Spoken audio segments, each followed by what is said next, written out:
La propiedad intelectual es el conjunto de derechos que regula la protección de las creaciones del ser humano. Se divide en dos tipos: la propiedad industrial, que protege a marcas y patentes, y los derechos de autor, que protegen a las creaciones artísticas, que son de los que nos vamos a ocupar.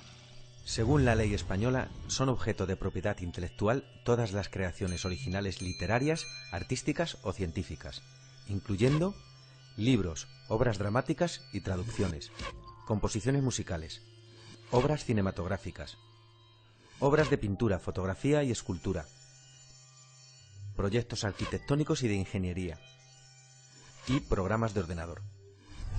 La ley distingue distintos tipos de derechos de autor. Primero tenemos los derechos morales, que serán siempre del autor, como el reconocimiento de la autoría o el respeto a la integridad de la obra. También tenemos los derechos de explotación, que son transferibles, como los derechos de reproducción o los de difusión pública.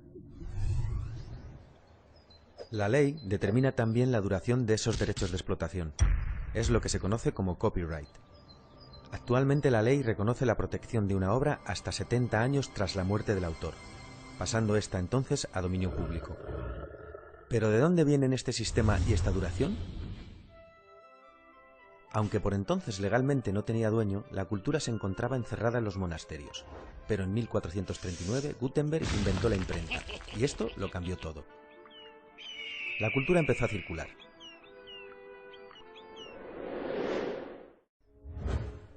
En 1710 llega la primera ley de propiedad intelectual, el Estatuto de Anne, que reconoce los derechos del autor sobre la explotación de su obra, pero también defiende los intereses públicos, obligando al paso a dominio público de la obra tras el periodo de protección.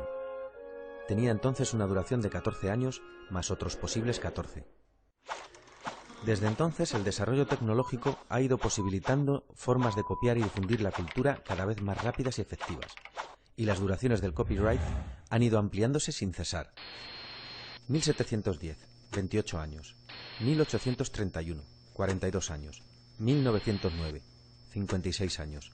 1976, la vida del autor, más 50 años. Y llegamos a 1998.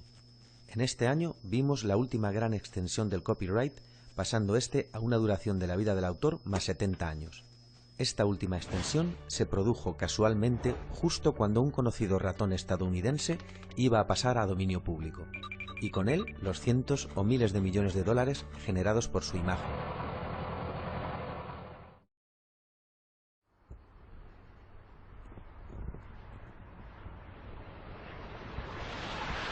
Para conocer los distintos tipos de licencias que existen, vamos a Barcelona, a ver a Ignasi Labastida, profesor en la universidad y representante en España de Creative Commons, que es uno de los sistemas de licencias más conocidos del mundo. Ignasi nos va a ayudar a escoger la licencia adecuada para nuestra película. Bueno, Ignasi, hemos venido porque queremos el documental que vamos a producir, colgarlo en internet, que todo el mundo pueda descargárselo y copiarlo libremente. Y entonces queremos saber qué tipo de licencia tenemos que usar y qué opciones existen hoy en día.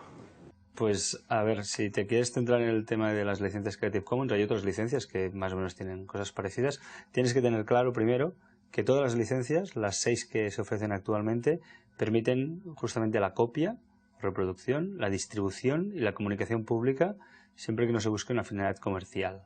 Entonces, si pones una de estas licencias, tú estarás autorizando justamente a que se pueda copiar el documental y que se pueda distribuir.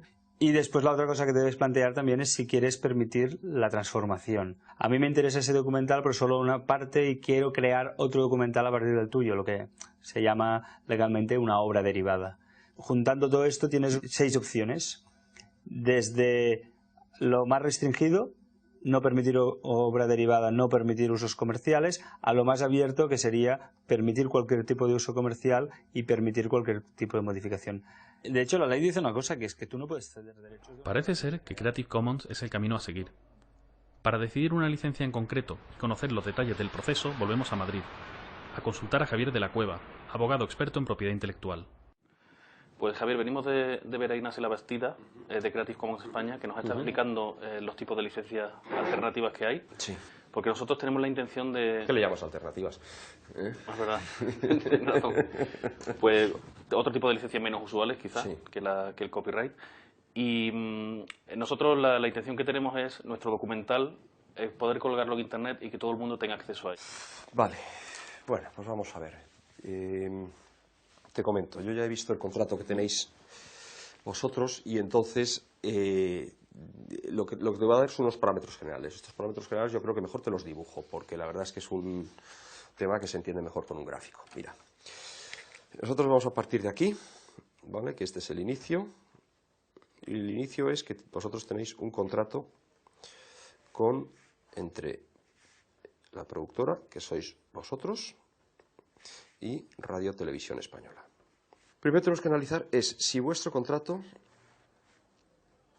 os permite colgarlo en internet, ¿vale? Porque claro, no solamente estáis grabando, sino que también tenéis gráficos, tenéis imágenes, tenéis personas que son las que están entrevistadas, pondréis una música, supongo, al documental, tenéis los derechos también del guionista y tenéis también los derechos del realizador, y luego pues los derechos vuestros como productora. Entonces, bueno, pues los derechos como productora son los que estamos analizando, pero vamos a ver. Javier nos explica el laberinto legal que suponen los distintos derechos en una producción audiovisual. Nos habla de derechos de autor y derechos de imagen, también de lo relativo a la coproducción y sus derechos de explotación. Nos cuenta todo lo que tenemos que hacer para poder colgar la película en internet. Tenemos que firmar un contrato de cesión de derechos con todas las personas que generan derechos de autor, como el guionista, director, músico, grafista. En ese contrato tenemos que especificar que el documental se va a licenciar con Creative Commons. Si alguien pertenece a alguna entidad de gestión de derechos como las GAE, se puede complicar la cosa, teniendo que pedir permisos extra. También tenemos que conseguir la autorización para usar la imagen de todas las personas que van a salir en el documental. Y por último, y no menos importante, tenemos que llegar a un acuerdo con Televisión Española, coproductores y copropietarios de la película. Este dibujo representa el camino que tenemos que seguir para poder editar el documental con una licencia copyleft y así poder colgarlo en internet, para que todo el mundo lo pueda visionar, descargar y copiar libremente. Si conseguimos llegar al sí de la derecha, podremos hacerlo, pero si acabamos en el no de abajo, no podremos colgarlo en la web, y ya veremos entonces cómo lo solucionamos.